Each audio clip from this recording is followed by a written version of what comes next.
Welcome once again to the Rogers Kakasungura YouTube channel. Merry Christmas and a prosperous Happy New Year as we wait to cross to 2026. This Christmas season, the hustlers have really enjoyed the distribution of free Unga and handouts. I was in one of the forums and people were really supporting the idea.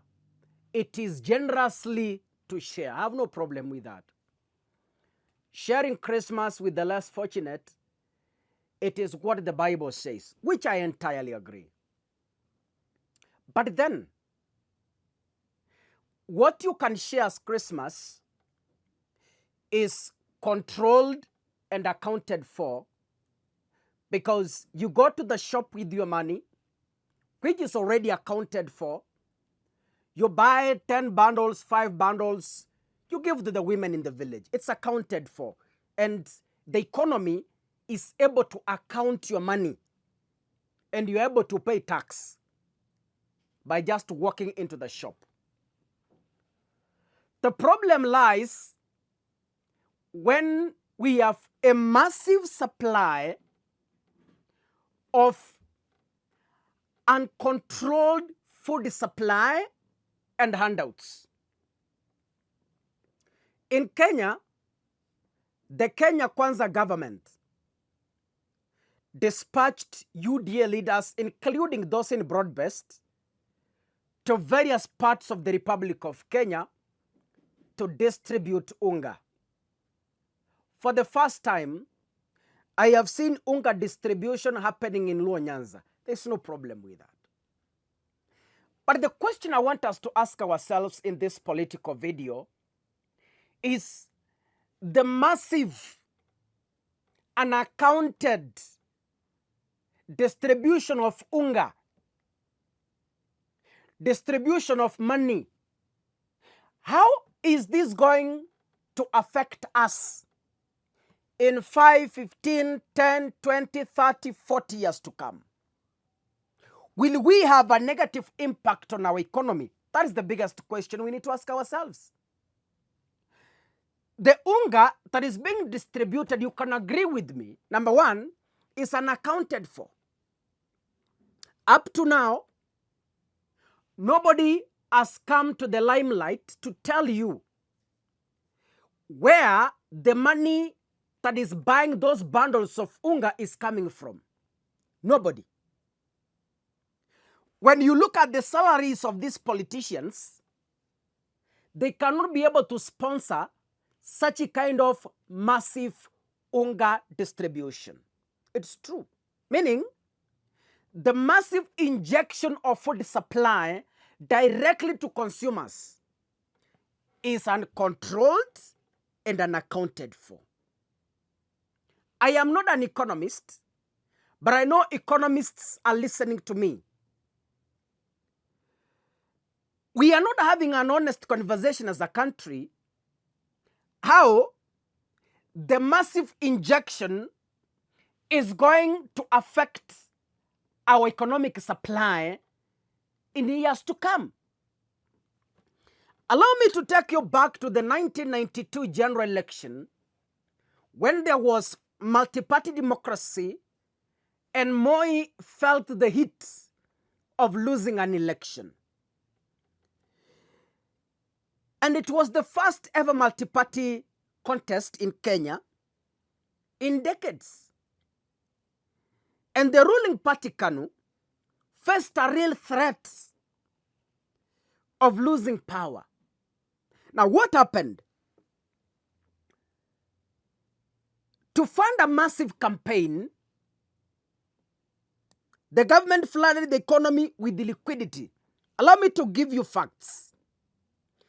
Number one, money supply. The money supply grew by an estimated 40% in the last quarter of 1992 alone. People enjoyed money. People enjoyed 500 notes. Watu wakasema hii ndio serikali tunahitaji. Like now people are saying, serikali ya unga ndio tunahitaji. You ask someone anasema, hey, people almost slept hungry, and giving an unga to a less fortunate person is the greatest, I don't know what you can do. It's okay. Nobody is against it. But is the unga controlled? Is the unga accounted for? Where does the money come from? Who is the source? That is the question nobody is willing to face. So, in 1992, nobody was willing to question the source of the money that was being massively injected directly to the people of the Republic of Kenya through handouts. People celebrated. Nobody could question. Little did we know this was going to affect us. From 1992 to now, Kenya's economy is still crippled because of that. A mistake that was done during an election has costed us for over 30 years, and we are still struggling. So, the massive supply of unga, how long is it going to cost our economy? The biggest question that nobody is willing to discuss. Number two, the reckless infusion of cash caused inflation to skyrocket in Kenya in 1992, between 1992 and 1993, reaching an all-time high of approximately 46% to 100%, depending on the index that was used by that time, early 1993. And lastly, there were interest rates.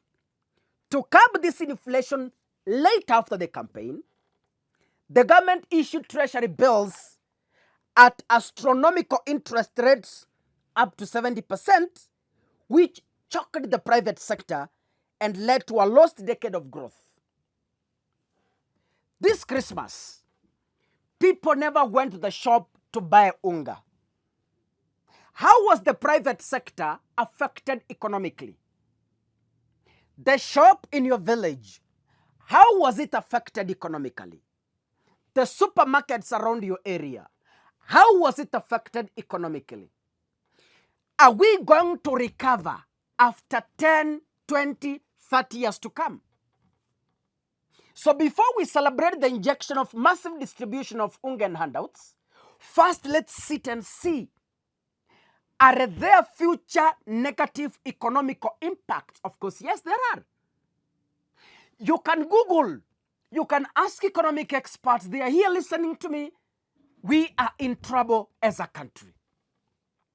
Whether you like it or not, the idea of imagine, we are not yet to the general election. Tell me what is going to happen next year if this is happening in 2025, 2 years to the general election. Tell me, what is going to happen in 2027, January, February, May, until August before the election? What is going to happen? I am Salem Davadi is raising some issues, but I'll talk that later in my other video.